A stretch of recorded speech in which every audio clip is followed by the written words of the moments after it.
Bueno, buenos días. Soy Patricia, documentalista del centro, y voy a presentaros a David, que nos va a hablar de salud en la era digital, cómo la ciencia nos ayuda a navegar entre la verdad y la desinformación.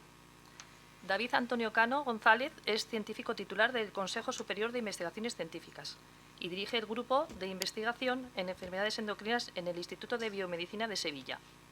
Es profesor en el grado de Biomedicina y el máster de Investigación Biomédica de la Universidad de Sevilla. Es doctor en Biología Molecular y ha desarrollado su carrera en centros nacionales e internacionales. Ha publicado más de 60 artículos de investigación y, además de su labor investigadora, participa activamente en la divulgación científica con artículos, entrevistas y charlas dirigidas a pacientes y al público general sobre temas de salud, ciencia y desinformación. Le interesa especialmente explicar cómo se hace la ciencia y cómo este conocimiento puede ayudarnos a desarrollar pensamiento crítico, tomar decisiones informadas y protegernos de la desinformación en temas de salud. Pues muchas gracias, David, por tu presencia. No, muchas gracias a vosotros, a todo el equipo de CREER, aquí el director, Begoña, a ti, Patricia, por invitarme, y la verdad que hacéis... Estoy deseando ver el centro, estoy deseando conocerlo para que me contéis exactamente lo que hacéis, porque algo me interesa, y sobre todo os quiero dar la enhorabuena por las jornadas estas que vais haciendo. He visto algunos de los vídeos de jornadas anteriores y la verdad que es muy interesante. Y sobre todo muchas gracias también por venir, poder compartir con estos ponentes que tan magníficos con los que me habéis puesto. Y en particular, bueno, a lo mejor esto es un poco profesional, pero yo creo que, Joaquín, de verdad te tengo que dar la enhorabuena por la charla que has dado, porque a mí por lo menos me ha emocionado mucho. Y te quiero dar la enhorabuena también por la franqueza con la que tú has hablado, porque en particular, además, que me viene muy bien para la charla, porque una de las cosas prácticamente la idea fuerza que quiero transmitir es que ninguno somos inmunes a caer en esta pseudoterapia, a caer en estos sesgos que llaman. Entonces, bueno, como muy rápidamente, solo por terminar de presentarme, simplemente porque soy un pesado, me gusta hablar también de nuestro centro de investigación. Trabajo en el IBI, en el centro, y es un centro muy enfocado en biomedicina, un centro que trabaja muy cercanamente con el hospital, en el mismo campus. Estamos muy enfocados en estudiar la investigación fundamental a nivel molecular o celular de patología humana prevalente, pero también enfermedades raras, con el objetivo de hacer esa traslación rápida a la práctica clínica. Y en concreto, como ha dicho Patricia, nosotros trabajamos, yo dirijo el laboratorio de enfermedades endocrinas. Es un laboratorio donde tenemos investigadores básicos, investigadores clínicos. Tenemos, creo que, una buena con la unidad de endocrinología de allí del Hospital del Virgen de Rocío. Trabajamos sobre todo en dos líneas principales: diabetes, una enfermedad muchísimo más prevalente, pero también trabajamos en enfermedades raras, en concreto enfermedades raras asociadas de causa hipofisaria, como son las enfermedades, no sé si la habéis oído alguna vez, acromegalia, enfermedad de Cushing. Y como veis, pues, bueno, soy investigador, me gusta hablar mucho de mi ciencia. Otro día, con suerte, a lo mejor me invitáis, puedo venir a hablar algo de estas enfermedades raras, pero también me gusta hablar mucho de cómo se hace ciencia, ¿no? Y eso, yo creo que en este sentido quizá Carl Sagan lo dijo mejor que nadie. Carl Sagan era un astrofísico, pero sobre todo un referente de la divulgación científica, y en el libro que yo ya de entrada, no suelo ser muy pesado con esto de poner muchos libros, hay muchos libros para recomendar, pero quizás para el campo de la pseudociencia y la pseudoterapia, el libro este de Carl Sagan, El mundo y sus demonios, la ciencia como una vela en la oscuridad, o como una luz en la oscuridad, como se traduce al español, pues es uno de los referentes para esto, y os lo recomiendo. Y él decía, entre las muchas cosas que decía con sentido, decía: sí, nos limitamos los científicos, ¿no? Nos limitamos a mostrar los descubrimientos y productos de la ciencia sin comunicar su método crítico, cómo estamos ayudando al ciudadano a distinguir entre ciencia y pseudociencia. Yo creo que entonces, en este sentido, todos los científicos debemos tener esa obligación, ¿no?, de contar no solo lo que hacemos, sino cómo lo hacemos. Porque yo creo que la ciencia y el pensamiento científico, más que la ciencia propiamente, el pensamiento científico nos puede ayudar a sobrevivir en esta era que nos está tocando vivir de desinformación, ¿no? Porque esta es la gran paradoja que tenemos actualmente. Vivimos en un tiempo en el que la información, concretamente aquí en este contexto, la información a nivel de salud, pues está al alcance de todos, básicamente al alcance de un clic, ¿verdad? Y sin embargo nunca ha sido tan difícil como hoy en día distinguir entre lo cierto, lo probable y lo falso. Y entonces yo lo que quiero es tratar de hablar, tratar de contribuir cómo la ciencia nos puede ayudar a distinguir entre información útil y promesas engañosas. Yo creo que eso particularmente afecta de manera especial a quienes conviven con enfermedades raras, donde, como bien ha mostrado Joaquín, pues cada nueva noticia puede parecer una oportunidad, ¿verdad?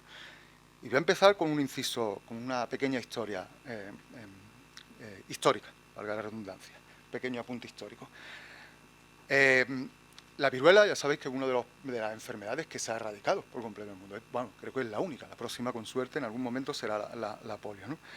Y evidentemente una de las razones fue por el descubrimiento de la vacuna de la viruela que hizo Edward Jenner en 1796. Y ya casi inmediatamente desde que la descubrió, pues ya muchos estados europeos empezaron a implementar la obligatoriedad de vacunar, ¿no? Aquí en España tardó un poco tiempo. Pero mira, esto es una cosa muy curiosa, que me encontré un día. Esto de aquí es un folleto preparado un médico de aquella época, un médico canadiense, que estaba en contra de la vacunación contra la viruela. Fijaros lo que decía en este folleto. Pues minimizaba, ¿no?, la severidad, la visibilidad, spoiler, minimizaba la severidad de la viruela, aseguraba que la vacuna no funcionaba y que era más dañina que la propia viruela. Citaba a expertos que apoyaban su teoría. Y, por supuesto, esto es un clásico, ¿verdad?, aseguraba que la vacunación era parte de una gran conspiración y un ataque contra la libertad personal. Os suena, ¿verdad?, de algo muy reciente, ¿no? Con eso lo que quiero ilustrar es de que este fenómeno de las fake news, los bulos, como le queramos llamar, las chorradas, como decimos también por mi tierra, no es un fenómeno nuevo. Eso es evidente, eso es un fenómeno nuevo y eso ha existido, y la verdad el número de ejemplos históricos que podía encontrar, eso daba mucho, la verdad que es muy curioso. Pero es verdad que en el pasado la difusión de noticias falsas pues dependía evidentemente de muchos medios limitados, prensa escrita, prácticamente rumores de boca a boca, ¿no?, lo que hacía que la información tardara en llegar al público. En cambio, hoy en día las redes sociales, los medios digitales, las plataformas de mensajería, etcétera, pues hace que la información, tanto la verdadera como la falsa, pues se propaga a una velocidad que no tiene precedentes, como hemos tenido ahora. Por ejemplo, fijar aquí por daros algunos datos, ¿no?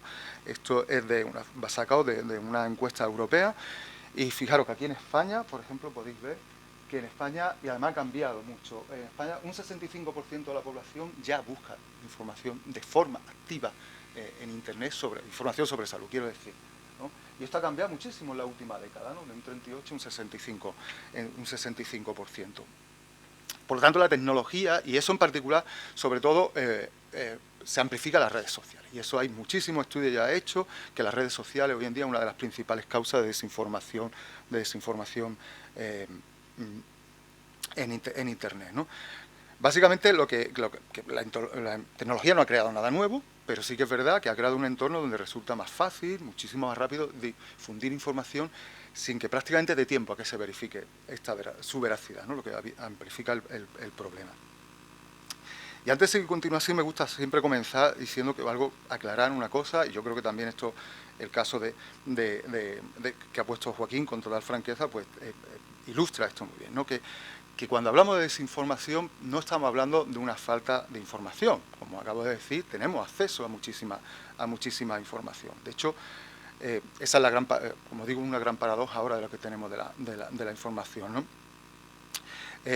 No solo ocurre en personas sin formación, como hemos visto. Puede haber en algunos segmentos de la población, en algún caso en particular, que haya una falta de información al ciudadano. Pero el problema de las creencias en bulos, de las creencias en fake news, es muchísimo más complejo. Y lo voy a ilustrar, creo, bien con un pequeño ejercicio. Mira, estos son, pongo aquí tres aseveraciones que espero que todos estéis de acuerdo conmigo en que, bueno, pues no son correctas. Vamos a ponerlas desde un punto de vista desde que no son correctas hasta que son auténticas barbaridades, ¿no? Que la vitamina C cura el cáncer, el agua tiene memoria, el SIDA no lo causa un virus y las personas negras son menos inteligentes. Ahora voy a poner la foto de las personas que dijeron eso. Y a lo mejor algunos lo habéis podido reconocer, pero si no, yo os lo digo quiénes son. Este es Linus Pauling, premio Nobel de Química y Nobel de la Paz, uno de los pocas personas con 2 premios Nobel. Este es Luc Montagnier, el premio Nobel de Medicina que descubrió el virus del SIDA. Este es Kary Müller, el descubridor de la PCR, el premio Nobel de Química. Por cierto, este premio Nobel lo que decía era que el SIDA no lo causa un virus, que era la razón por la que este otro premio Nobel le habían dado el premio Nobel por el descubrimiento, para que veáis un poco lo rocambolesco. Y bueno, James Watson, que es uno de los descubridores de la estructura de la doble hélice del ADN, y que de hecho ha estado ahora mucho, hemos podido verlo estos días en la noticia porque acaba de morir hace unos días, y ha habido muchos de los obituarios precisamente han venido a recordar como una persona de un nivel científico extraordinario, o sea que ha hecho unas contribuciones, no solo el descubrimiento del ADN, de la estructura del ADN, sino muchos otros, pues al final acabó el resto de su vida, digamos, en el ostracismo por estas barbaridades con las que seguía mantenido hasta el final, o sea que son menos inteligentes porque están en su genética. Han salido muchísimos obituarios estos días y podéis ver esto. Lo que quiero decir con esto es que evidentemente esto yo creo que ilustra muy bien que la respuesta nos falta información, porque evidentemente esta gente científica de primer nivel, pues desde luego no tenían problema de acceso a la información, ¿no? El problema no está en la información, está en la mente, ¿no? Y es que nuestro cerebro no está diseñado para buscar la verdad. Nuestro cerebro está diseñado para sobrevivir, está diseñado para decidir rápido, de forma rápida, y sobre todo sentir que tiene razón, que algo a nuestro cerebro y a nosotros nos gusta muchísimo. No hay nada mejor que nos dé la razón, ¿verdad? Y hay bases neuropsicológicas que explican por qué creemos en lo que creemos, por qué creemos en cosas raras, vamos a decirlo así, ¿no? Y yo no me voy a extender en eso porque Aarón va a hablar mucho más de esto, de estos sesgos que tenemos. Simplemente voy a mencionar algunos de ellos, porque muchas veces, ya digo, por ejemplo, algo tan simple como la simplicidad. Esto lo vimos muchísimo durante el COVID, cuando se vio que era un virus, ¿no? Con cuánta gente había encontrado durante el COVID que decía, bueno, que eso, el virus, que como que era eso un virus que saltara de un animal a un humano. Pues simplemente es muy complicado. Implica eso pues, pensar a niveles de esto epidemiológico, de biología molecular, cuando es más sencillo que te digan que eso lo han hecho en un laboratorio en China y que lo han liberado pues, para lo que sea, ¿no? Muchas cosas, por la pertenencia a tribu, etcétera. Nuestro cerebro está diseñado para encontrar patrones, no sabemos manejar muy bien la probabilidad, eso da solo para y tendemos a recordar, tendemos a creer más en lo que nos dice alguien con el que tenemos confianza, o sea, ese argumento de autoridad, ¿no? En fin, hay mucho, ya digo, no voy a entrar más en detalle. Sí quiero sobre todo mencionar el de sesgo de confirmación, que es un sesgo especialmente crítico con el que los científicos tenemos que luchar continuamente, ¿no? Y que os pongo aquí, que es un sesgo de confirmación, y básicamente es que cuando escuchamos algo que encaja con lo que creemos, pues nuestro cerebro es que lo habrá, como ya digo, nos hace sentir bien, nos hace sentir mejor. Pero es importante recalcar que cuando hablamos de estos sesgos, pues estos no son errores, por así decirlo, en nuestra mente. O sea, nuestra mente es como es y está diseñada así, pero no son errores. De hecho, son atajos mentales que tiene nuestro cerebro y que nos ha permitido pues sobrevivir desde un punto de vista evolutivo, evolutivamente hablando. Eso es lo que nos ha hecho que lleguemos a donde estamos. Nos ha servido muchísimo para funcionar. Pero está claro que estos sesgos en el entorno digital se vuelven trampas, porque esto tiene especialmente importancia en la búsqueda por información en Internet, y esto lo vemos cualquiera de nosotros que haga una búsqueda en nuestro Google. Si tú haces esa búsqueda y haces después esa misma búsqueda en un modo incógnito, pues muchas veces te salen resultados ligeramente distintos. ¿Por qué? Pues porque los algoritmos lo que van a hacer es que nos van a facilitar resultados basados en nuestras búsquedas previas, en los clics que hemos hecho, ¿no? En este sentido, cierto que los algoritmos pues explotan nuestro sesgo, porque están diseñados para mantenernos enganchados, ¿no? En la era digital la información no compite por ser verdadera, compite por aquello que es más visible, lo que da más clic. Que también al fin y al cabo más clic pues significa más atención y significa más dinero. O sea, no lo olvidemos que en muchos de estos casos hay un componente económico.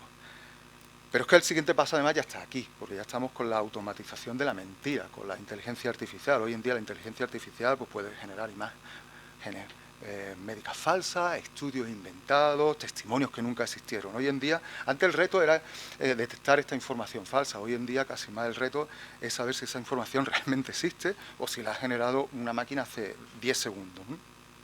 Y, por ejemplo, pues bueno, ha habido ya varios casos pues, de artículos, sobre todo de artículos científicos, de los que ha estado hablando, como ha estado hablando Francisco, de esto es lo que llamamos ahora las granjas de contenido, que llamamos, que bueno, esto es una cosa muy académica, pero ha habido varios escándalos donde se han generado muchísimos estudios científicos que no existían, no se habían hecho, simplemente lo habían hecho por inteligencia artificial, ¿no? Y en otros casos, pues, hace relativamente poco, unos meses, el año pasado, pues por ejemplo se hizo muy viral, se hizo muy famoso en Inglaterra, en el Reino Unido, dos médicos muy famosos, dos médicos estos bastante de celebridades estas de internet, de la tele, porque le hicieron unos deepfakes, unos ya sabéis, son unos vídeos estos, usaron sus imágenes, donde ellos salían diciendo cosas, promoviendo, pues esto, como pone aquí, pues estafas, ¿no?, en medios sociales, y tuvieron que salir los propios médicos a decir, oye, que este no soy yo. O sea, fijaros ya al grado que estamos llegando. Es decir, el entorno digital, desde luego, está hecho ahora mismo tal como está, y esto vaya más. Está hecho para amplificar estos errores, por así decirlo, no le quiero llamar errores, estos sesgos de nuestra mente, ¿vale? Pero si el entorno digital está hecho para amplificar estos sesgos, precisamente la ciencia yo creo que está hecho para tratar de corregirlo, ¿no? Y la ciencia, pues bueno, pues tenemos la definición que nos da la RAE, que esto, que, bueno, que muy académicamente, epistemológicamente, pues, suena muy condensado, pero yo creo que una forma lo podemos resumir en esto, una forma de pensar que convierte la curiosidad en un conocimiento verificable. Cuando queremos verificable, yo con esto voy a insistir una y otra vez, que es que la ciencia está, y es una de sus características principales, está diseñada para corregirse, tiene esa autocapacidad de corrección. Nunca llegamos a obtener verdades absolutas, llegamos a obtener verdades que están muy cerca, pero nunca absolutas. Siempre nos vamos moviendo en función de la nueva evidencia que vamos sacando, como ha mostrado también Joaquín cuando ha contado ahí, pues cómo ha ido cambiando a lo largo simplemente de una búsqueda, ¿no?, de Internet, de eso, cómo van cambiando la evidencia. Y la evidencia, esta forma que obtiene la ciencia para obtener la evidencia, se basa en el uso de un método, y se llama un método fiable de estudio, que es el que denominamos el método científico. Yo no voy a entrar en mucho detalle a esto, siempre tenemos este esquema que nos han explicado muchas veces desde que estábamos en primaria, donde básicamente nosotros partimos de una pregunta, una hipótesis, y a partir de esa hipótesis, pues nosotros tenemos esta hipótesis, y lo evidentemente importante es testearlo, esta hipótesis, con experimentos bien diseñados, analizar esos resultados y después determinar esa conclusión. Y determinar si la hipótesis es cierta o la hipótesis es falsa. Y si la hipótesis es falsa, volvemos de nuevo a pensar y a intentarlo de nuevo. Tenemos esta capacidad de autocorrección, y esto sí que es importante mencionarlo porque, insisto, es algo, no me canso de repetir, y es además lo que distingue claramente, aparte de muchas otras cosas, pero lo que distingue claramente lo que una ciencia de una pseudociencia, ¿no?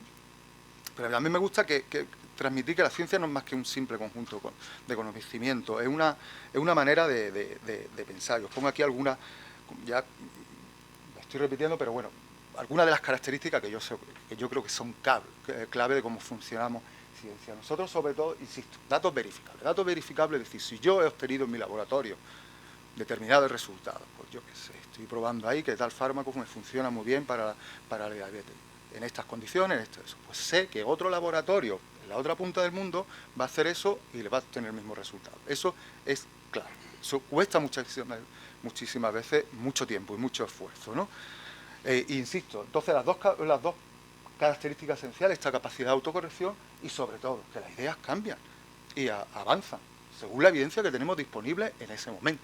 O sea, no es lo mismo lo que teníamos a principios de siglo, donde a lo mejor médicos y personas bien informadas para aquella época, pues lo que, por ejemplo, los tratamientos que tenían disponibles, pues era lo que había disponible en ese momento, las evidencias que había.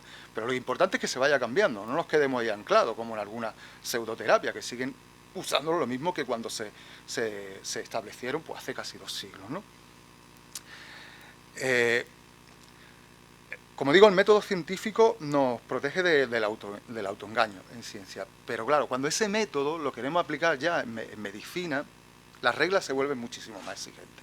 En ciencia, básicamente, lo que queremos buscar, en términos generales, buscar conocimiento. Pero en medicina ya hay algo más, hay vida en juego. Ya no se trata solo de saber que es cierto o que no, ya se trata de saber también, de decidir qué tratamiento se da, a quién y con qué evidencia tenemos, ¿no? Y comienza, como digo, ¿cómo se establece la verdad en medicina? Pues comienza, para eso tenemos una serie de estudios, lo que llamamos también después ensayos clínicos. Nosotros partimos a partir de una hipótesis. Pues si quiero probar este tratamiento, si funciona, pues empezamos primero con lo que llamamos la fase preclínica, que es la investigación básica, modelos animales, modelos celulares, hoy en día muchísimas cosas en sílico que hacemos, muchísima modelación. Pero ya después, cuando lo queremos empezar a probar en humanos, pues empezamos con la fase 1, que sobre todo lo que llamamos de los tipos de ensayos clínicos. Básicamente estas son las distintas fases, son como más altos niveles de evidencia, ¿vale? Comenzando desde algo tan simple como evaluar que eso es seguro, que ese tratamiento es seguro. Después vamos aumentando la N de los pacientes a los que se hace, se evalúa, ya empieza a evaluar la efectividad. Después tratamos de confirmar esos hallazgos con ensayos muchísimo más complejos, ensayos donde tratamos de demostrar que funciona bien con respecto a la evidencia existente en ese momento. Incluso después, cuando se comercializa el fármaco, hay todo un proceso de poscomercialización. Incluso después, muchos, por ejemplo, fármacos, que el ejemplo que estoy poniendo, se pueden caer aquí, o sea, que eran que perfectamente de esto, pero después lo que llaman los clínicos, lo que es la práctica, en la vida real, cómo funciona en la vida real, ¿no? Y en concreto, uno de los instrumentos más potentes, el ensayo clínico más potente que tenemos, lo que llamamos el ensayo clínico aleatorizado. Me voy a detener aquí solo un poquito para explicarlo, sin tratar de pretender sonar muy técnico. Estos son ensayos donde, fijaos, aquí lo que hacemos es, para saber, determinar si algo funciona bien, cogemos los pacientes, tratamos los pacientes, son homogéneos de lo posible. Y ahí hacemos una distribución aleatoria entre grupos, y a un grupo le damos el tratamiento que queremos probar, y al otro grupo, que es lo que denominamos el grupo control, pues le damos, en muchos casos, el placebo, solo el placebo, en otros casos es el tratamiento existente, dependiendo de lo que le podamos. Y esta aleatorización es súper importante, y eso es lo que determina ya que este ensayo clínico tenga más potencia, tenga más importancia a la hora de establecer veracidades, por así decirlo, porque es una manera que tenemos de decirle a nuestro cerebro humano: no te fíes de tus intuiciones, no te fíes de tus sesgos, comprueba los datos. Entonces lo hacemos al azar, y de hecho muchas veces, si se puede, tratamos incluso de ponerle otro componente para evitar los sesgos, que es lo que hace lo que llamamos un doble ciego, incluso un triple ciego. Básicamente ahí es que ni el paciente sepa en qué parte va, en qué grupo de tratamiento de los dos va, para que no haya esos sesgos del propio paciente, lo cuente, ni el profesional sanitario que está dispensando ese tratamiento lo haga. Ese es como el gold estándar de ensayo clínico al que podemos aspirar. Muchas veces no se puede llegar a eso. Pero es importante que yo lo que quiero transmitir aquí, sobre todo cuando hablamos de que hay una jerarquía de esta evidencia científica en medicina, porque no todos los estudios tienen el mismo peso. Como digo, no todos son igual de rigurosos como este. O sea, quedaros con esa idea fundamental, porque eso es muy importante cuando oímos las noticias. Un estudio ha mostrado, siempre, para cualquier cosa, las cosas más peregrinas que os podéis imaginar, vais a encontrar un estudio. Y eso, los científicos, somos particularmente habilidosos y latinos en eso. Siempre vamos a encontrar un estudio que en la introducción de nuestro paper científico apoye algo de lo que hemos dicho. La cuestión no es esa, la cuestión es cómo esa evidencia, ¿no? Y como ha dicho Joaquín, que también en Andalucía también lo usamos mucho, del Contrimás, esto no va solo con el Contrimás. O sea, es verdad que tenemos que es verdad que en esta pirámide pues es mejor tener mayor número, pero sobre todo lo que es más importante es tener mejor calidad de esos estudios, porque partimos desde, bueno, pues de la base de opiniones, casos clínicos, testimonios, ¿no? Vamos aquí, vamos subiendo el nivel vamos subiendo el nivel de calidad. Los estudios observacionales, que son buenos para establecer hipótesis, pero no para establecer causalidad.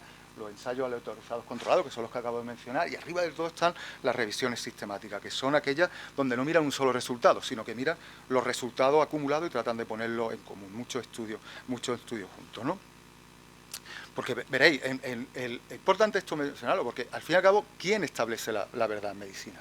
En medicina no hay una RAE, como he usado antes, no hay un gobierno o un tribunal que dictamine como tal qué es la verdad. Lo que hay es que, según la distinta evidencia disponible, pues diversos organismos, que son las sociedades médicas, la Agencia Española, el Medicamento, el Ministerio de Sanidad, pues nos dicen cómo podemos adoptar ciertas directrices o recomendaciones, ¿no? Pues los clínicos en esto pues hacen ellos sus consensos, sus documentos de consenso, su guía de práctica clínica, basado en esto, o sea, a partir de aquí, sobre todo se basan en muchas cosas estas y dependiendo. Y es importante esto, no se dan muchas veces, la mayoría de las veces, no se dan verdades absolutas, o sea, se dan como grados de confianza, o sea, te dicen, pues más o menos con la evidencia que tenemos, cómo es la evidencia de potente y cómo es el grado de recomendación. Eso es también una característica de la ciencia particular aplicada en medicina. Es muy difícil encontrar verdades absolutas, tendemos a eso.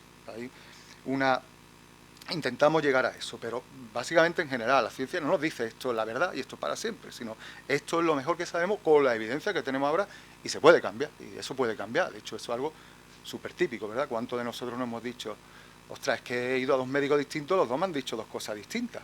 Bueno, pues porque es que a lo mejor la evidencia que hay no es tan fuerte como para estar aquí, como haya llegado a ese consenso. Y eso es particularmente evidente en el caso de las enfermedades raras, ¿no? Porque ¿qué ocurre cuando no tenemos hay tan pocos pacientes donde es imposible hacer un ensayo grande? Y este es el desafío de las enfermedades raras, ¿no? Porque aquí el número reducido de casos pues hace que la evidencia, ¿no? Pues que la evidencia, por desgracia, no está aquí arriba en muchos casos. Simplemente por algo simplemente por su baja frecuencia, ¿no? No hemos podido hacer ensayos, no tenemos una N grande y una N. Y eso, de todas maneras, no se trata de decir que investigar enfermedades raras haya que renunciar a la evidencia, haya que renunciar al rigor. Se trata de adaptar los estándares. Y por eso la colaboración en este sentido, la enfermedad de trabajar en enfermedades raras, que como ya he dicho, nosotros trabajamos en algunas endocrinas, la colaboración es el único modo posible, ¿no? Y esto siempre me gusta recalcarlo, o sea que en este caso cada paciente cuenta, cada historia clínica es muy crítico, cada historia clínica, cada dato cuenta, y que cada muestra biológica cuenta, porque cada paciente, la información que obtenemos de cada paciente puede ayudar después a otros pacientes. Y sobre todo tratamos de trabajar mucho en registros, en redes, consorcios idealmente, consorcios internacionales, aquí en España por ejemplo el FIBEL, las redes a nivel europeo, la red europea de referencia, enfermedades raras, nosotros participamos ahí, formamos parte dentro de la enfermedad endocrina, y yo creo que también las redes de apoyos como FEDER o como un centro que es, pues pueden ayudar en esto, poner contacto, ¿no? Que no sea necesariamente participando en la investigación, pero sí poner en contacto, generar esa generosidad. Y yo como un amigo que se lo he copiado esta frase de aquí, yo creo, porque las enfermedades raras solo son raras si se estudian en soledad. Si se tratan de combinar, se puede sacar todavía muchísima información. Esto me lo voy a saltar, que simplemente es que soy un pesado y me gusta hablar algunas veces de cosas nuestras. Lo quería poner como ejemplo. Entonces, el método científico, como digo, nos enseña a establecer la verdad, nos permite distinguir entre lo que funciona y lo que solo parece funcionar. Pero en el mundo real esa frontera muchas veces se difumina, ¿verdad? Aparecen prácticas que intentan parecer científicas pero sin pasar sus pruebas, ¿no? Adoptan su lenguaje, imitan su apariencia pero no su método. Y esto es lo que llamamos pseudociencia, y el contexto, y en concreto en el ámbito de la salud o en el ámbito de tratamiento, pues se le conoce como pseudoterapia. Y ya Joaquín lo ha mencionado ya en su presentación. Solo quiero mencionar aquí básicamente un par. Yo creo que él ha sido fantástico lo que ha demostrado cuál es muchos de los problemas de la pseudoterapia. Voy a ir un poco rápido en esta parte. Simplemente hay una definición. Yo traigo aquí un plan de protección de salud que hizo el Ministerio hace unos años, que la verdad que comenzaba con muy buena pinta. Es decir, ahora soy muy crítico porque eso se ha quedado bastante parado, y ahí tenéis la referencia. La definición, yo sobre todo tratando de volver al método científico que he hecho antes, yo creo que lo distingue muchísimo. Hay muchas otras características que lo distingue, pero yo creo que lo que es más clave es que básicamente no siguen el método científico, ¿no? Y una de las cosas es que no hay experimentación, mal diseño, o que es irreproducible, pero sobre todo es que nunca cambian, o sea, aunque demuestren que las hipótesis son falsas, estos estudios les salgan, no cambian su idea, no avanzan. Si tú te vas y tú te miras ahora cuáles son, por ejemplo, la homeopatía, tú te ves que no ha cambiado nada desde hace 200 años, o sea, sigue siendo exactamente igual y sigue diciendo las mismas tonterías que desde la que descubrió. No se ha ido adaptando, a pesar de que no tiene plausibilidad ninguna. Yo no voy a hacer un listado exhaustivo de lo que son las pseudoterapias, ¿vale? Porque además eso es terreno pantanoso muchas veces, porque aquí tampoco hay un tribunal que decida lo que es una pseudoterapia o no. Aquí depende uno del grado de evidencia que pongamos. El gobierno de España, dentro de este plan y con el Colegio Oficial de Médicos, sí empezó a hacer con el Observatorio contra la Pseudociencia, que veis ahí, pseudoterapia, pues empezó a hacer evaluaciones de esto, y hay algunas ya que la han denominado claramente como que no tienen evidencia, quiero decir, otras simplemente lo ponen ahí como una evaluación, ¿vale? Y yo simplemente aquí lo que quiero traer, pues bueno, algunos ejemplos para ponerlo, que son algunos os suenan, pero también para ilustrar otras veces cómo a qué nivel de absurdez podemos llegar en algunos de estos casos. ¿Sabéis? Este de aquí, por ejemplo, de orinoterapia. Y esto decir, bueno, esto es una cosa anecdótica, vamos, que no os trae aquí ejemplos. Vamos, esto es una captura de un programa de altísima audiencia, y entonces, bueno, pues traen aquí esta persona a hablar, que os diga cuáles son las propiedades de beber la propia orina. Pues yo no sé, las propiedades ya los podéis imaginar, pero es que además es una guarrada, o sea, que es que no sé qué estamos hablando, y aquí quién fue el que se le ocurrió que era buena idea traer eso en prime time de televisión, ¿no? Porque yo, algo que también, que muchas veces que caemos en esto, y esto lo ha dicho de nuevo también Joaquín, y perdona que esté continuamente referenciando a tu charla, pero es que me ha venido muy bien para esto, ¿no? Porque aquí entramos muchas veces a esto que llamamos las terapias alternativas, que a mí no me gusta nada eso, porque alternativa ¿a qué? O sea, siempre hay como esa confrontación con la medicina que se llama convencional, ¿no? Aquí lo que hay es medicina que funciona o que no funciona, y punto. Y una de las cosas es esto, como ha dicho Joaquín, ¿no? De que, total, bueno, ¿qué puede hacer? Si estamos ahí en esta fase, ¿qué daño puede hacer? Pues sí, puede hacer mucho daño, y hay muchos casos. Uno es que muchas de estas terapias no son tan inocuas como dicen. Puede haber posibles efectos dañinos. Eso lo vimos, por ejemplo, durante la COVID, que se hizo popular, se promocionaba una sustancia tan tóxica como la lejía industrial, y nos vendían que funcionaba para la COVID. Hay un daño económico, esto lo ha puesto muy bien Francisco, o sea,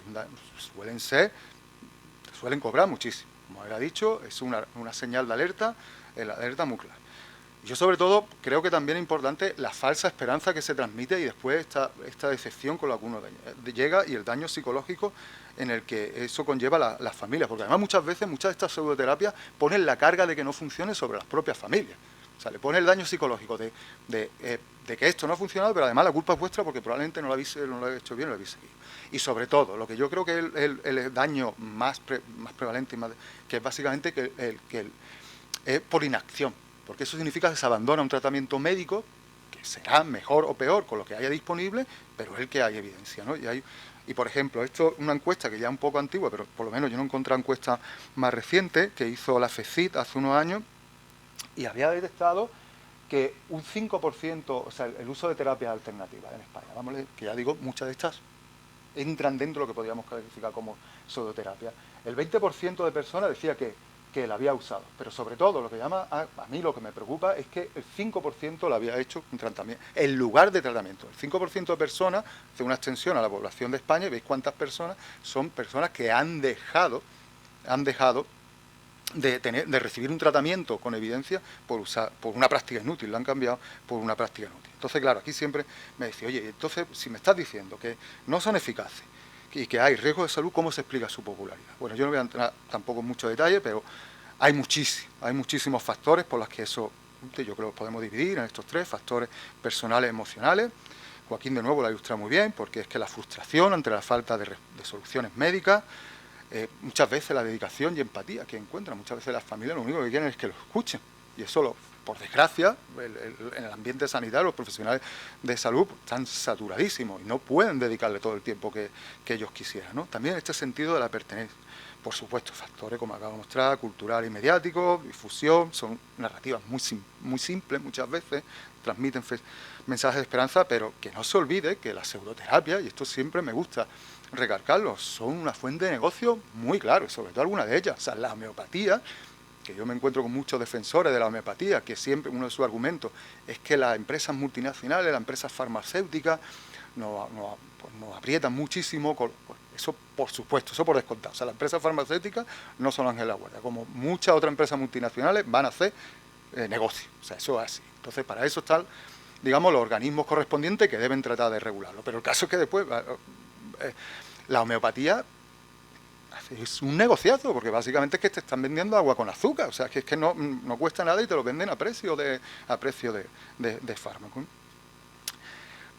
Pero la pregunta también importante es, desde el punto de vista además también científico, es, vale, una cosa es que sean populares y otra es, ¿por qué entonces nos parecen, y a todos algunas veces nos parecen que parece que funcionan las pseudoterapias, ¿no? Y siempre siempre hay testimonios, que yo he probado tratamiento y a mí me ha funcionado y tal, testimonios por personas reales, personas que además lo dicen y lo creen, o sea, en muchos casos que lo creen que funciona así. Bueno, también hay muchos factores que lo pueden explicar, ¿vale? No vamos a verlo en ellos, los sociales, ya lo hemos dicho, de la relación del terapeuta con el paciente, biológicos, ahora lo vamos a mencionar algunos de ellos, y de nuevo psicológicos, como hemos hablado. El error más frecuente que cometemos es confundir, y eso lo hacemos todos, es confundir que algo ocurra después de una terapia con que ocurra por la terapia. Eso está claro. Esto es lo que llamamos, en términos técnicos, la confusión entre correlación y causa. Y eso está en la raíz de la mayoría de las terapias. Lo vamos a ver que esto se encuentra en muchos otros fenómenos. Voy a poner algunos de ellos. Esto es muy simple. O sea, esto simplemente, muchas dolencias, por suerte, mejoran solas. O sea, un resfriado. Bueno, ya sabía el chiste ese típico de saber ese resfriado. ¿Cuánto tarda un resfriado en curarse con tratamiento? Pues 30 días. Y si sin tratamiento, un mes, ¿no? Es que así, o sea, se mejoran solas. Esa es la evolución natural. Las contracturas, los brotes leves de algunas enfermedades, la psoriasis, etcétera. Entonces, si uno va y empieza el tratamiento, por ejemplo, con alguno de estos compuestos homeopáticos, justo antes que la enfermedad repita, pues creerá haber encontrado la cura, pero simplemente ha habido ahí una correlación, no una causación. Un fenómeno muy relacionado a esto es lo que llamamos regresión a la media, que es una ilusión estadística. Como digo, la mayoría, muchas de las enfermedades leves se autolimitan, pero muchas de las enfermedades crónicas pues no son lineales, van en ciclo, ¿no? Y yo, por ejemplo, que tengo psoriasis, pues eso lo veo muy bien. Hay veces que estoy peor, hay veces que estoy mejor, y van simplemente cambiando, pues dependiendo de muchísimos aspectos. Y uno, ¿cuándo va a buscar ayuda? ¿Cuándo va a...? Pues evidentemente cuando está aquí, no cuando está bien. Yo cuando estoy bien con la psoriasis es que no me preocupa, pero si estoy mal, ahí es cuando ya me estoy preocupando, entonces voy a buscar ahí tratar de buscar un tratamiento. Entonces simplemente está mejorando porque estoy en el pico, estoy arriba del todo, es que solo puedo mejorar. Eso hay un concepto muy popular que lo ilustra muy bien, yo creo. En Estados Unidos esto se le llama la maldición del Sport Illustrated, que es una revista súper famosa en Estados Unidos. Y entonces donde dice que aquí parece que hay un gafe, que el gafe que es que uno cuando sale ahí en la portada, a partir de ahí empieza a caer su carrera. De hecho, en España también tuvimos eso en una época, no sé si acordáis, por lo menos los más mayorcitos la acordemos. Se llamaba la maldición de las natillas, que era que parecía que eran las natillas de Danone, como se llama, pues en aquel momento todo el que salía anunciando esto, a partir de ahí empezaba. Lo veis aquí este recorte. Esto tiene otra explicación mucho más sencilla, una explicación alternativa, que evidentemente, si sale ahí es porque, o sea, la única posibilidad de que te llamen para hacer un anuncio de esto, salga en la portada del Sport Illustrated, es cuando estás arriba, en el pico de tu carrera. O sea, ahí simplemente por probabilidad lo más normal es que después de llegar ahí, pues tu carrera baje simplemente, ¿no? Entonces es simplemente, como digo, correlación y causación. Y uno de los fenómenos que puede explicar mejor por qué funciona, y eso también, esto ahí abrimos un melón grandísimo, que eso da para mucho a nivel sociológico, a nivel psicológico también, es lo que llamamos el efecto placebo. Básicamente es lo que pongo ahí, que una persona que experimenta una mejoría en su condición de salud tras recibir un tratamiento que no tiene propiedades terapéuticas activas. Y aquí, aquí está implicado todo. No, esto muchas veces se ve el poder de la mente en lo que puede. No, eso está claro que existe. O sea, existe que nos puede ayudar, nuestro cerebro, ayudar endorfinas si creemos que algo. Vamos con esa convicción de que algo nos funciona. Pero es muchísimo más complicado, ¿eh? El efecto placebo, cuando hablamos de ello, en realidad es un conjunto, hay un poco mezcolanza de cosas, ¿no? Un poco cajón desastre. Uno de los ejemplos que a mí me gusta siempre poner es algo tan simple, y eso lo vemos muchísimo en los ensayos clínicos. Los ensayos clínicos siempre hay que tener un control de efecto placebo, porque muchas veces el mero hecho de participar en un ensayo clínico, eso Francisco también lo sabe bien, Joaquín lo sabe, es que mejoran. Y eso, por ejemplo, pues algo tan sencillo como que uno va y quiere perder peso y se compra pues de las miles que hay de productos que te venden en Amazon, en cualquier sitio de esto. ¿Qué ocurre? Tú te lo compras y estás ahí completamente motivado. Estás motivado, voy a perder eso. Pues tú a lo mejor tú no te estás dando cuenta, consciente o inconscientemente te estás cuidando mejor. No solo te estás poniendo esa crema aquí en el vientre, sino que ya estás dejando de tomar tu cervecita, has empezado a cuidarte un poco de eso, y al final eso es lo que estás haciendo. Pues eso es también un ejemplo de efecto placebo. Y como digo, el efecto placebo es tan potente, puede ser tan potente a la hora de evaluar tratamientos que en los ensayos clínicos, como he dicho aquí, el grupo control, muchas veces tenemos que meter un grupo placebo. Por lo tanto, hay múltiples razones por las que las pseudoterapias parecen funcionar. Y yo creo que aquí Carl Sagan lo expresó mejor que nadie, de nuevo otra vez, que la pseudociencia colma necesidades poderosas que la ciencia suele dejar insatisfecha. Y en el caso de la pseudoterapia, pues prometen certeza a los pacientes, la pseudoterapia prometen certeza a los pacientes que la ciencia, como me he tratado de repetir, no puede brindar. Y aquí está el terreno donde más florece la pseudoterapia, ¿no? El terreno donde, cuando no hay respuestas claras, cuando los tratamientos no funcionan, es un momento de debilidad, como ha mostrado antes, donde uno es más propenso a caer en la debilidad. Bueno, llega a este punto, entonces ves, bueno, prácticamente nos está poniendo una situación apocalíptica, o sea, prácticamente es que no hay manera, entonces, no podemos luchar contra todo esto, nuestros sesgos, los famosos, etcétera, no podemos luchar. Bueno, sí podemos hacer algunas cosillas, ¿vale? Lo primero, lo más obvio, ¿no? que es consultar con profesionales sanitarios. Eso no hay que olvidarlo nunca. El problema después muchas veces, lo hemos visto anteriormente en las publicaciones, la búsqueda de PubMed, que es un repositorio donde buscamos publicaciones científicas, que muchas veces nos encontramos que son cosas en inglés, son cosas muy técnicas, son complicadas. Yo creo que aquí en este caso debemos exigir a sociedades médicas, a la Agencia Española, que dé información simplificada, que nos dé información de rigor. Y yo creo que aquí las asociaciones de pacientes también tenéis aquí un hueco muy importante que rellenar, ser vosotros mismos los que hacéis ese filtro. Y bueno, no voy a detallar, pero solo por poner hay ejemplos muy bonitos que están haciendo diversas asociaciones, por ejemplo la Sociedad Española de Médicos de Atención Primaria, esta página web En Familia de la Asociación Española de Pediatría, también muy buena. En Andalucía tenemos una página muy interesante que se llama La Escuela de Pacientes.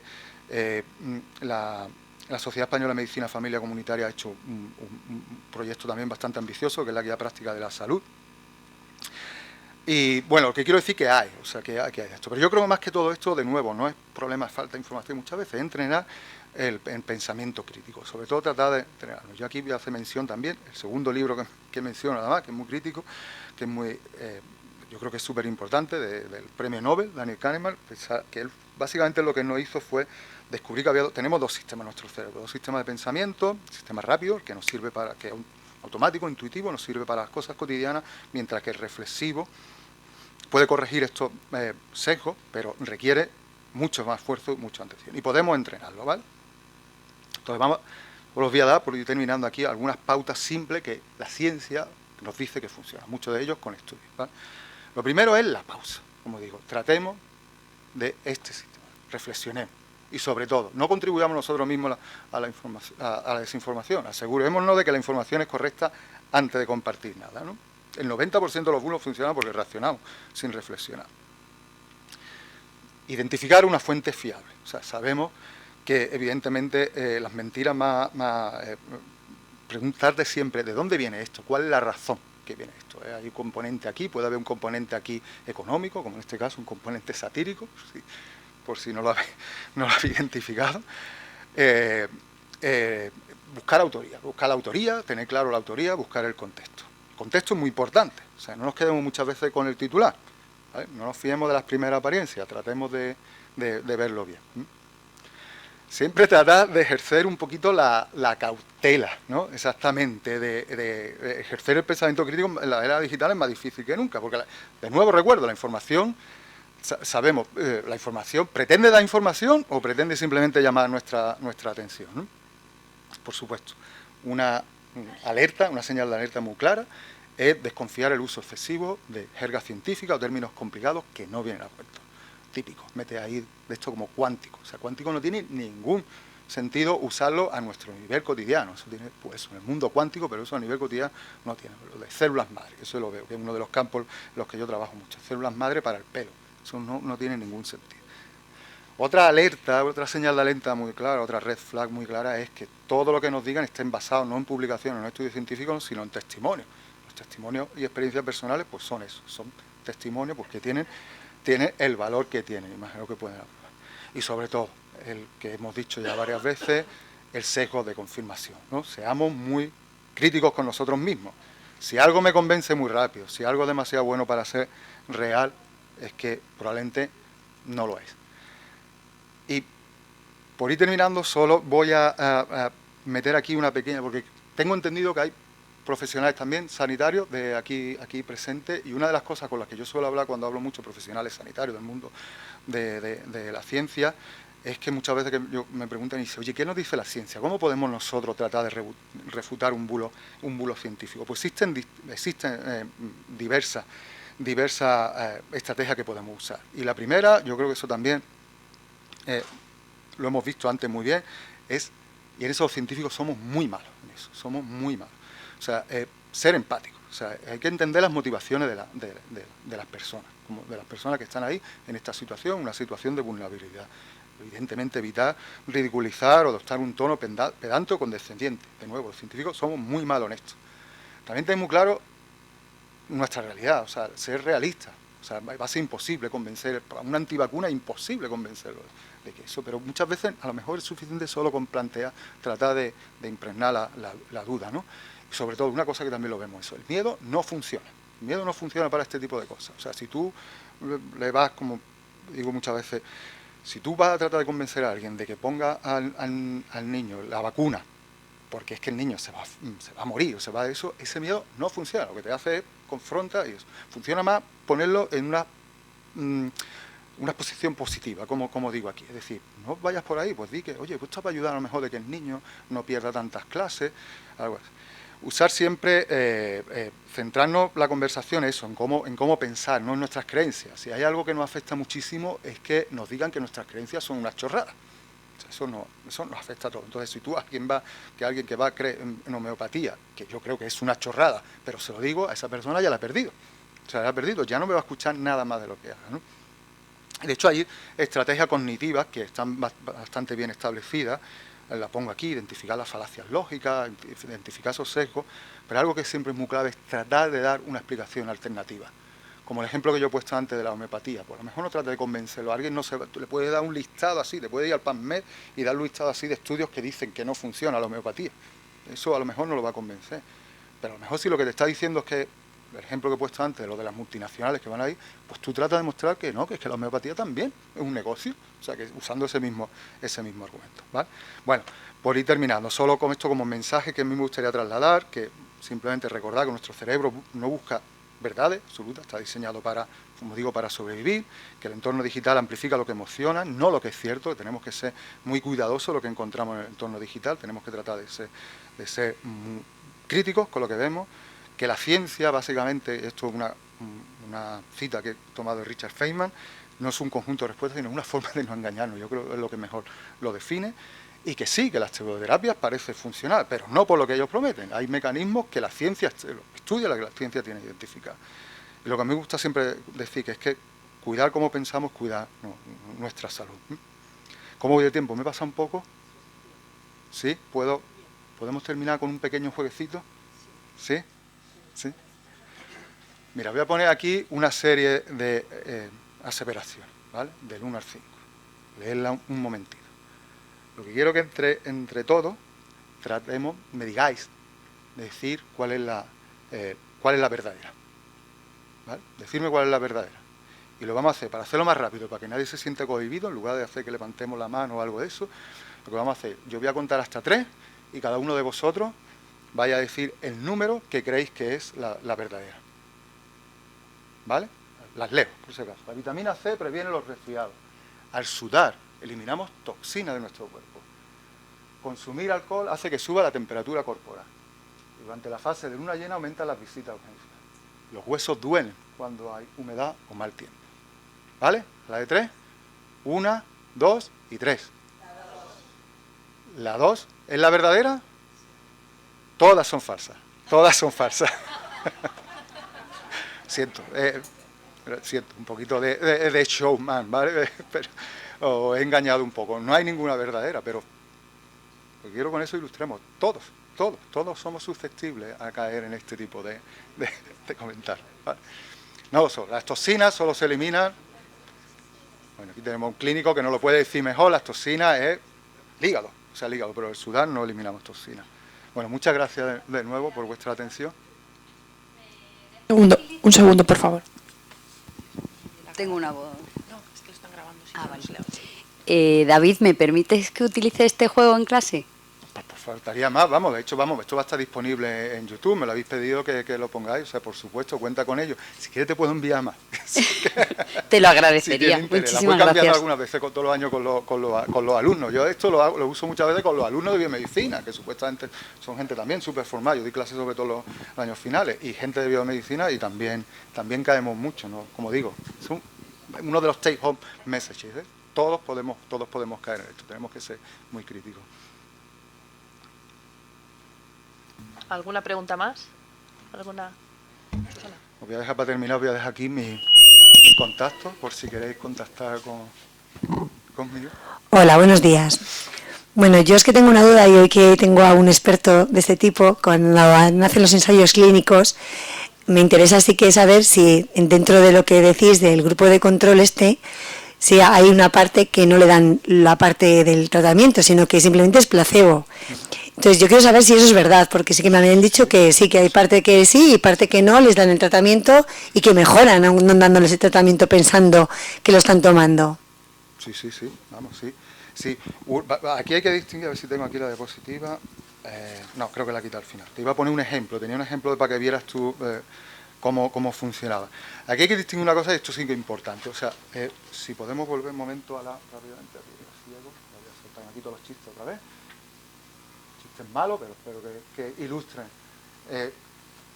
Aquí, cuando digo aquí el grupo control, aquí oponemos, muchas veces lo que se hace es el tratamiento estándar, es decir, el tratamiento que está aceptado en ese momento y versus el tratamiento nuevo. Y aquí hay que distinguir muchas veces porque, por ética, tú en algunos casos no puedes dar el placebo, o sea, tú tienes un paciente, yo qué sé, pues, con un tratamiento de cáncer, no va a decir, oye, voy a probar si lo mío funciona y al paciente le voy a dar placebo. No, aquí en este caso va el tratamiento actual, o sea, eso lo es. Otra cosa sería poco ético, aparte de que metodológicamente no funciona. Tú no quieres saber si tu tratamiento es mejor que nada. Tú lo que quieres saber es si tu tratamiento es mejor de lo que hay actualmente, ¿vale? Pero cuando vas de partida con algo nuevo, un tratamiento nuevo, pues tienes que tratar el grupo control, y muchas veces el nivel al que metemos el placebo es súper complicado. Nosotros tuvimos, por ejemplo, un ensayo clínico donde teníamos un problema a la hora de dar el fármaco que no éramos capaces de prepararlo en una composición buena. Y teníamos que asegurarnos que era una pastilla muy grande, una cápsula era en este caso. Pues el placebo es una cápsula igual, los mismos colores, la textura que sea exactamente igual, o sea, básicamente es lo mismo, los mismos excipientes, todo, pero le falta la parte terapéutica.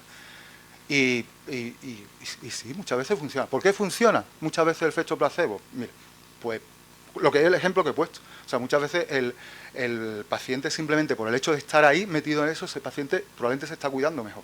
Él ya está ahí con la motivación.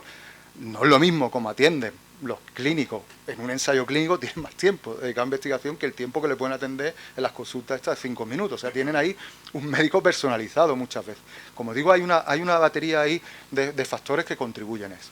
Y sí mejora. Yo tenía aquí, el ejemplo que tenía era por poner uno que está ahora súper de moda, que es el famoso Ozempic, por hacerlo de esto, y el ensayo clínico que fue crítico para demostrar que eso funcionaba la pérdida de peso. Tú ves cómo funciona el Ozempic, pero si tú lo tapas y ves cómo funciona el placebo, la gente con el placebo, que es, insisto, nada, es lo mismo, pero sin de hecho, había gente que perdía sus 3 o 4 kilos.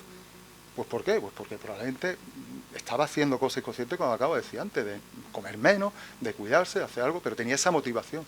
Pero sí, no solo es cierto, sino que es lo éticamente correcto, meter ahí el efecto placebo, y que sea, como digo, lo más parecido, lo más a niveles casi ridículos. Y como digo también, que además el paciente no lo sepa. El paciente no sepa en qué grupo está, eso es crítico.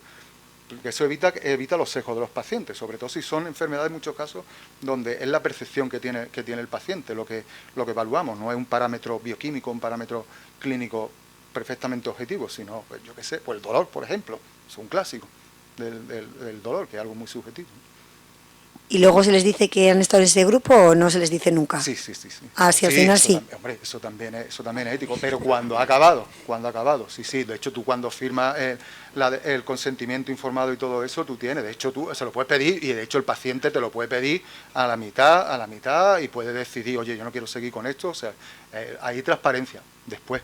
O sea, bueno, hay transparencia antes de decir lo que se va a hacer, pero hay transparencia después de comentar esos resultados y de estar. Eso son muy clásicos. La gente que trabaja en ensayos clínicos del día a día, que trabaja con los de estos, de muchísima gente que te llega allí y dice, yo sé que estoy con el tratamiento, no hace falta que tú me lo digas, que empieza a pedirle a los monitores de ensayos clínicos, que, oye, dime, ¿de verdad estoy en el tratamiento? Y yo, no, que sabes que no te lo puedo decir eso, que tú dices, bueno, no hace falta que me lo digas, yo sé que estoy en el de esto. Y no lo están, no lo están, es un clásico eso.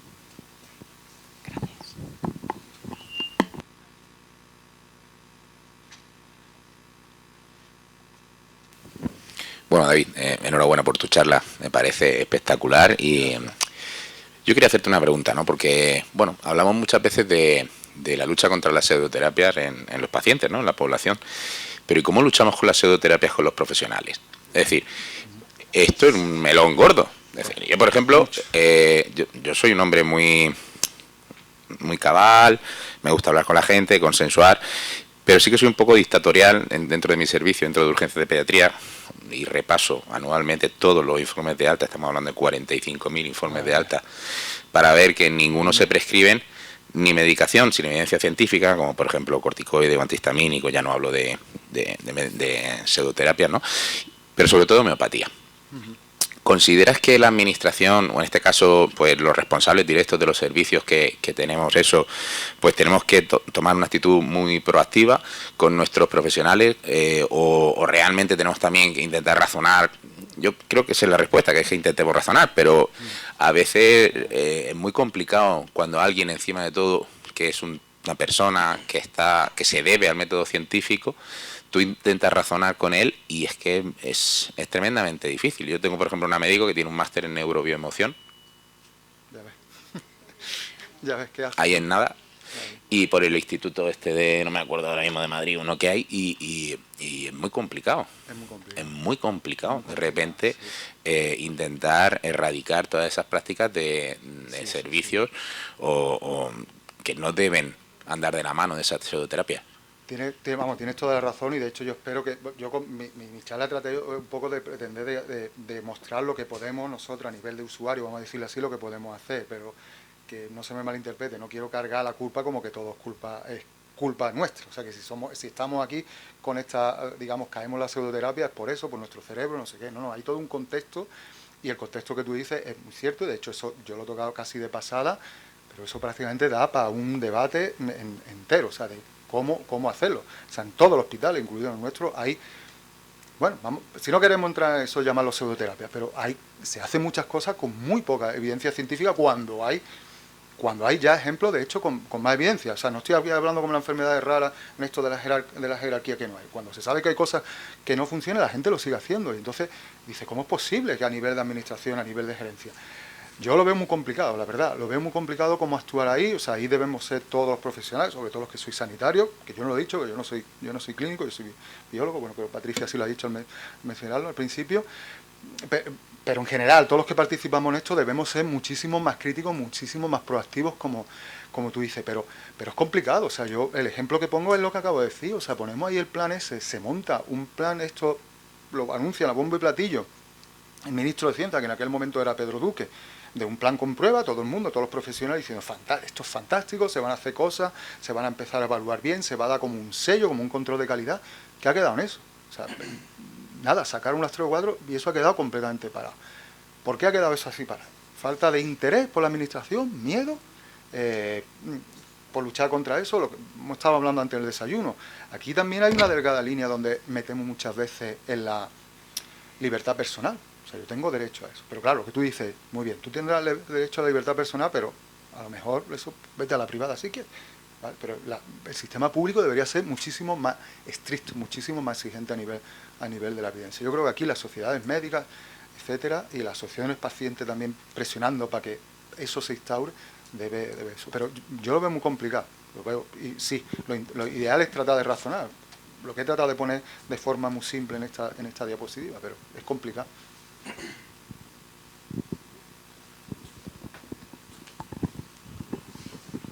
Bueno, pues damos paso Vale, a la pues siguiente muchas gracias. ponencia. Muchas gracias, David, por tu ponencia.